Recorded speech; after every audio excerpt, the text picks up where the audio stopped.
Hi, I'm Ken Jacobson, Senior Documentary Programmer, AFI Festivals. I want to welcome everyone to this Q&A with Marco Williams, the director of In Search of Our Fathers. Welcome, Marco. Thank you, Ken, again, and thank you for all of you who have watched the film.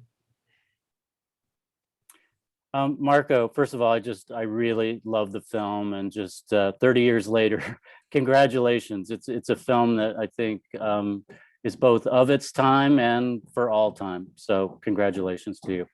Thank you very, very much. I really appreciate those words. You know, in preparing for the Q&A, I checked out your website, and I noticed in your bio, there was a quote on there that says, a viewer of several of my films once told me, "You make films about the stories we prefer to keep hidden."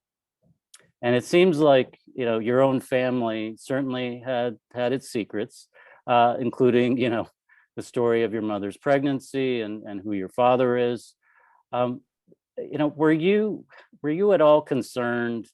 And let's keep in mind, you're a young filmmaker at this point. You're in your early 20s. Were you concerned at all about excavating these stories that people in your family had kept hidden for such a long time? It's a really a great question, or the right question in this way. I was motivated at the time by two things. One was deeply personal. I did not know my father. I only knew his name, and I felt that there was a story to be told. But that personal story really was to push up against a cultural or societal narrative that said there was a pathology in the Black community of single women raising children without fathers or men in the home.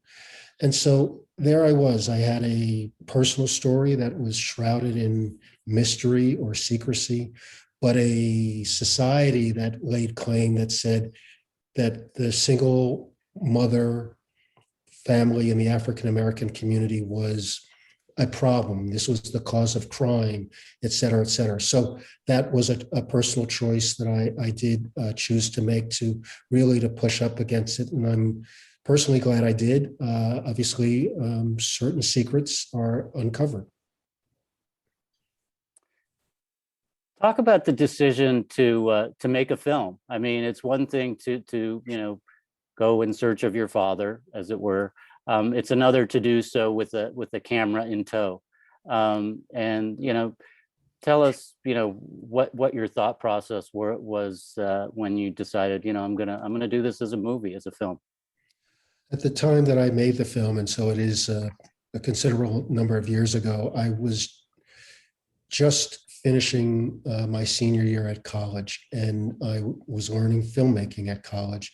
And the principal practitioners that I was learning from, Ed Pincus, Alfred Gazzetti, principally Michael Rubo, tangentially Ross McElwee, these were filmmakers for whom one's own life or one's family was the principal canvas. So that certainly influenced me. And what occurred, and this is not reflected in the film explicitly, but I had wondered about my father. And in having conversations with my mom, I started to imagine what would it be like for two adult men who had never met each other to meet. Dare I say, that's the premise of a fiction film, right? What would happen? And I first thought, okay, I will hire a photographer with a long lens, and that person will capture an embrace, a handshake, turning away, whatever it was, but they would capture the moment. And then I paused or reflected more, and I considered that it wasn't just one moment. It was a series of moments. And so the impulse was to capture my journey to meet my father. And then, like all good stories and all good documentaries, it became clear that it wasn't just the go forward story, but there was what preceded this moment of me wanting to meet my father for the first time.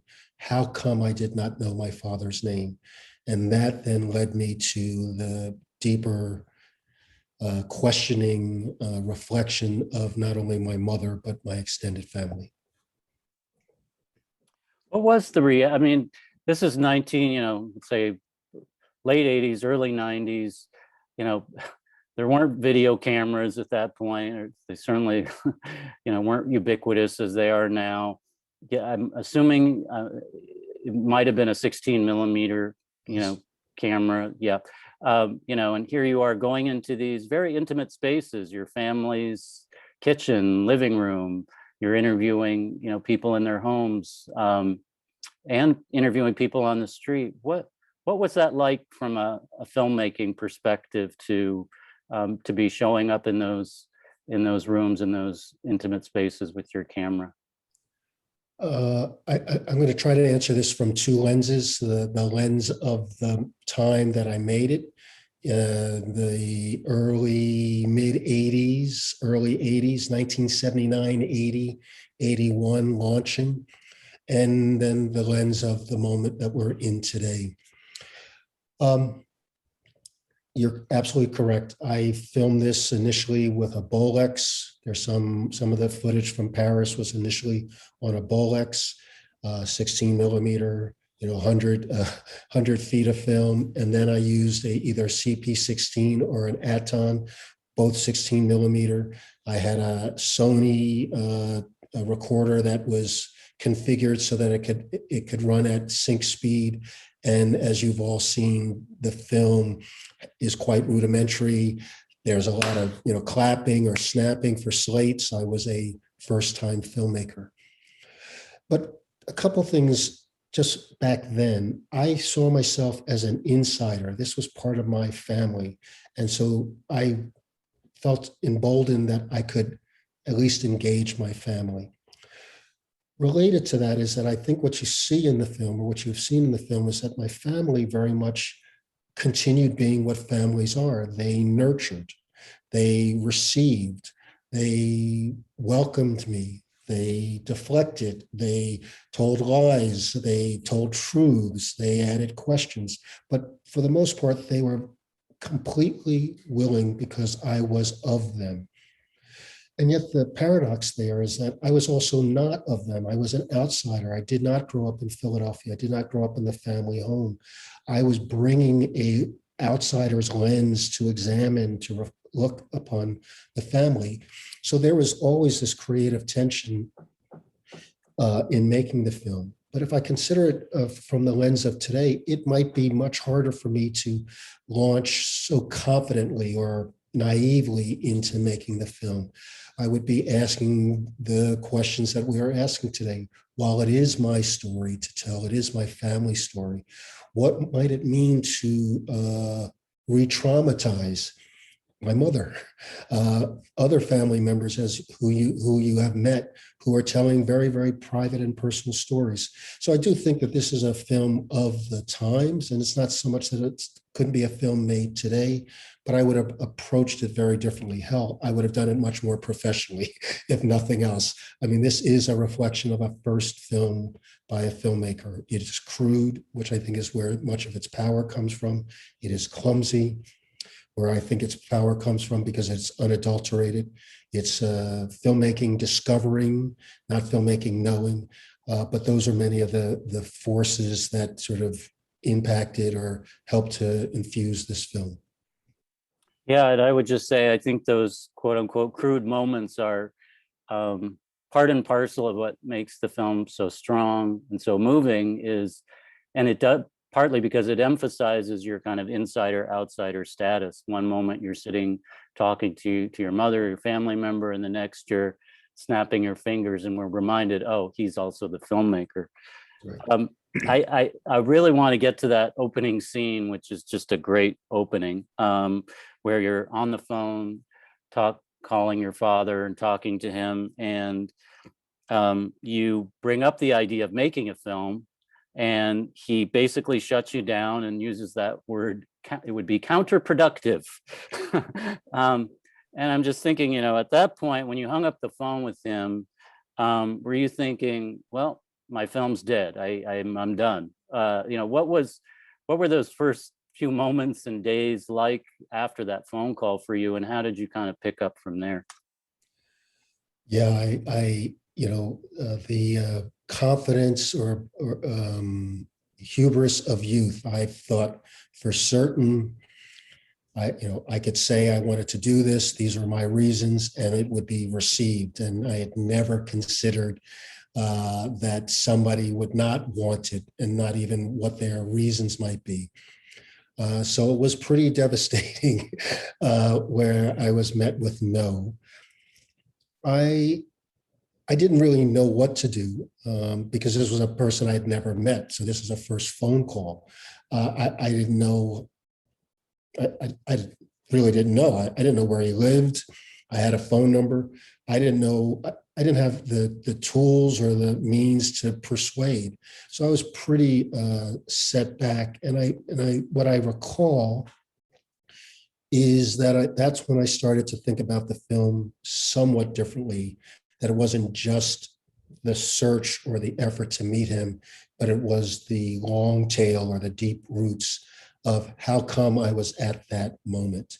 And that's when I turned my lens to Paris specifically, and then widened the aperture to think about my extended family, which, as you've seen, was at that time 4 generations loosely of women who raised children without husbands or fathers or men in the household, fathers or husbands. So I stalled for sure, but then I did what I think you want to do as a filmmaker. Really, probably anybody who has an intent and it doesn't work, you think about okay, what next? And I'm lucky or happy, mentors, classmates, the wherewithal to say, I think there's a film still to be made. So in the film, I think after that scene, we have the title, and then we go to Harlem. And those scenes are really, I think, extraordinary. They did remind me a bit of, Chronicle of a Summer. And this is part of cinema's legacy, so we can we can bring in other references if they apply. But I just, there were a couple of things that struck me about the way you constructed those early scenes. One, we see that scene with your father, he kind of shuts you down. And then the next thing, we're transported to another place. We're in Harlem, we're on the streets of Harlem. And it's midsummer 1982. And you don't tell us like what happened. We're just kind of thrown into this new environment. And I love that you did that. Talk to us a bit about kind of taking the audience along on this journey and how you made the decisions sometimes to reveal things, but also to withhold information. Yeah, if you think about how does one tell look, I didn't know at the time that the film it would be 7 years from the first phone call to meeting my father and another 3 years of editing. So I had no idea that I was on my own personal sort of odyssey, a 10-year journey. So there's none of that in the making. There is, okay, I got shut down, I'm graduating, what am I doing? As I said, I started to think a little bit more about, what this film could be. I'm in Harlem, and it's important to share Harlem in 1982 is not Harlem today. It wasn't gentrified, but this was the first time for me living in a really completely or predominantly African-American neighborhood. I grew up on the Lower East Side of New York City, which was multi-ethnic, multiracial, so it was very different. So there was a lot of things going on. So right, I'm now narrating a whole bunch of information that is not in the film. So this is filmmaking, really, in the end. That there is more reflections, more footage, but what's needed to, at this point, re-engage the story. So now we understand that despite the rejection, the protagonist, myself, is determined to proceed, and that there are other forces that are informing that determination. So a girlfriend who was a single mother, getting me to think about my own context once again, living in a community, an all Black community, making me think about the larger notion of what does the Black community look like, who are we? And in that way, so in many ways, films enjoy or benefit from having two beginnings in this sense. I'm now speaking just filmmaking process. So there's a pre-title sequence. There's the first sequence after the title that really relaunches the story. So those are some of the things that really go into it. And I'm both sharing with you all the thoughts in making, but certainly the considerations in constructing. Yeah, I think it's a film that constantly surprises as it widens its lens and deepens its story and its layers of meaning. One of the surprises is we go to Paris, and I don't think that's something we really expect. And there we are with your mother, and she's a trained chef, and she speaks French, and the two of you are, quickly, engaging in these conversations about her past and your father. What was your relationship like when in those early scenes that we see in Paris? And how did making the film, kind of maybe change or alter the trajectory of your relationship, perhaps, if it did? Yeah, it's so my mother went to Paris, left the United States, quit her job during the senior year, my senior year of high school. And I, being a 17, 18-year-old boy, young man, teenager, thought this was great. I'm on my own, I'm going to just, enjoy life. And Paris was across the ocean, didn't interest me at all. So jump ahead. Now I have a clearer sense of what I think the film should be or could be about, and that I know that it involves my mother because she made choices. I didn't know anything about those choices. I needed to find out about them. The only way to do that was to go where she was. Look, there are lots of things that one can infer, interpret. There is a subtext, a deep subtext of the expat, the African-American, leaving a racist America, going to Paris. That's an undercurrent, but obviously not deeply excavated. And yet here I arrive with a camera. So I come, these verbs that we use for filmmaking are troublesome, but I come armed. I come armed with questions, demands to interrogate, and a camera on my shoulder. And yet we had been apart for 2 or 3 years. So back to the reflection of how family accommodates family. There are many ways, but in this case, there was a reluctant willingness to accommodate my interrogation, my inquisitiveness. And I think that is very manifest in the film. It is not, it's not an easy interaction. It is one of interrogation, of prying, and one of a reluctant or resistant witness. And so in some ways, I look, in the long view, it really strengthened my relationship with my mother. Hell, I'm not sure that I would have gotten to Paris, as idiotic as that sounds, right? What, you don't want to go to Paris? You can live in Paris, you can learn French. No, I was a young man. I was going to sow my oats in the United States. So, but it also, thinking about cinema, it actually gave the first act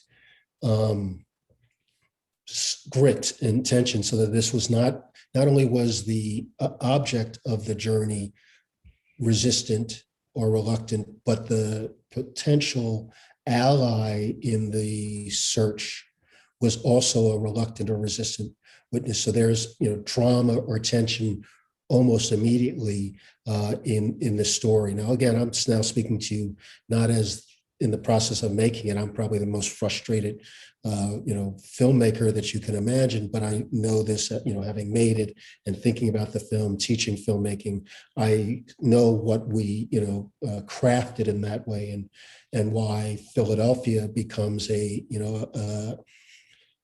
necessary moment, not only because it expands the aperture of what we're thinking about, but there is not resistance. There is receptivity, and there is, unexpected willingness to share really secrets. So speaking of tension, we have to talk about the scene, the big scene, the scene where you do meet your father, and in total, it's an extraordinary narrative arc. It starts out, in a kind of almost a surreal way. Once you get in the car and you go to this place, and it's a storefront that says computer school, and there's a guy typing on a computer, and there's your father sitting on a couch joking with a friend. We're kind of a little disoriented, and it's just what's happening here. And then he starts out, and seems kind of clueless. He's like, "Oh, Winnie, she's from Cleveland, right?" And you're like, "Oh boy, where?" But then it changes, and he starts questioning, well, how do I know I am your father? So it's a bit confrontational. And then he shares his philosophy about a lifetime commitment. His philosophy of misogyny. Exactly, there you go, if you want to call it that. But then the scene changes yet again, and things kind of crack open a bit when he sees a physical similarity between the two of you. And then by the end, the two of you are sitting on the couch together, seemingly somewhat chummy. So, describe what it was like to be in that room at the time, to go through that experience, and then to relive it and recreate it in the editing room. And really great sort of encapsulation of it. And I think your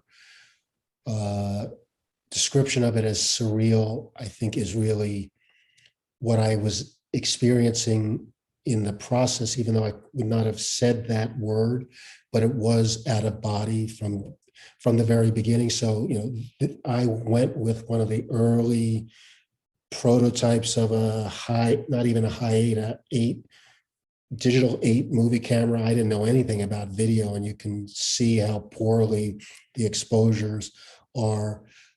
Taking a bus to a place, not certain what would happen. So all of that aspect of, but still determined, like, I'm going to make, I'm going to plant my flag, and still not knowing what would happen. And, I just want to, sitting in that motel room, call after call after call, which, echoes a previous time in Ohio. And then doing the very thing that my father expressed in the very first call, is that he thought the first call was surreptitious. And there I walked to the car surreptitiously with the camera on, hoping to, because I didn't know if he was going to say to me, "You can't film," hoping to get a glimpse of him, and hoping not to reveal that I was surreptitiously filming. So, I highlight this because, if I am the hero of the story, and I actually think my mother is more the heroine, I am flawed, right? And so that's really kind of intentional. But getting to be with him was really kind of out of body, because, as you note, there was a kind of neglect I mean, even if I wasn't his son, I was not, being welcomed and sit down and introduced and things as though, you would do to a stranger. I was treated like a stranger. And I think the conversation reflects that I truly am a stranger. I come with a conviction based on from my mom that this is my father. And he, for the majority of our time together, holds on to a posture that really soberingly echoes the national conversation of the time of absent fathers and unwillingness to take on responsibility and misogyny, and then this moment of like, yes, we are there together, and a kind of pride. And for me, the big thing in kind of creating it was less. I noted for myself that where I saw commonality, where he was beginning to feel that was, I thought despite not being raised by him, there was a certain nature or physicality, the way we gestured. Now, lots of people gesture, but it felt very familiar. The way we spoke was kind of familiar. I don't know if that can be nature versus nurture, but there are those things. So it did have this moment. I mean, those 7 minutes encapsulates in many ways the entire film. Determination of the protagonist, encountering resistance, certain things being revealed, feeling like something's accomplished, but then being left with, is that enough? Am I satisfied? Where am I? So we only have time for one more quick question, unfortunately, but you did mention that your mother is the heroine of this story, and I really do feel like she is a moral center here in some ways. Certainly, she's just a powerful presence. And the film ends with the scene with the two of you. She reveals her own thoughts about seeking her own father, which is extraordinary. Can you, and so I feel like there's just a deep empathy there in the end for your journey. What did that moment mean to you? And, describe how it really kind of became a natural ending for the film and the journey. Yeah, documentary, nonfiction filmmaking, right? Again, not scripting it, but the moment of, pink towels and the gesture is, at that moment unexpected, given the resistance and tension in all the previous scenes. But in many ways, I think, in just a quick analysis, she's going to no longer be interrogated about this man because I have done it. And in many ways, it provided, as you noted, an opening for her own reflection of her own life story and what she didn't know. And I think in that way, did bring it back to a wider lens of, and here's why the film screened all around the world. You cited 3 places: South Africa, Brazil, India. Everybody has a family. Everybody is, in some ways, and particularly in this era, that era, was searching for a father, because fathers were more often than not at home. They were not the nurturing people. They were out, getting jobs. So it is completely universal. Family, parenting, fathers, mothers, and I think that's why the film sort of, in the end, works very well as an ending, because it reascribes the essential relationship between a mother and son, the person who raised her son. It reminds us of the absence of the father, and that the absence of the father exists for my mother and other people, but that we're all in some ways grappling with how to connect, how to have relationship, what is family. Well, it certainly, I think, is the perfect ending. And unfortunately, we are at the ending of this conversation. I would just say, in your search for your father, meant that the world found a brilliant filmmaker. So congratulations to you, Marco. Thanks so much for sharing the film with us at AFIDOCS and talking with us today. I want to just thank everyone for joining us today, and please tell your friends that this film is available to screen until the end of the festival. We'd love to hear from you on social media at #AFIDocs. And please discover the rest of our lineup at docs.afi.com. Thanks so much, Marco. Thank you, Ken. Thank you, AFI. Thank you, audience. I really appreciate it.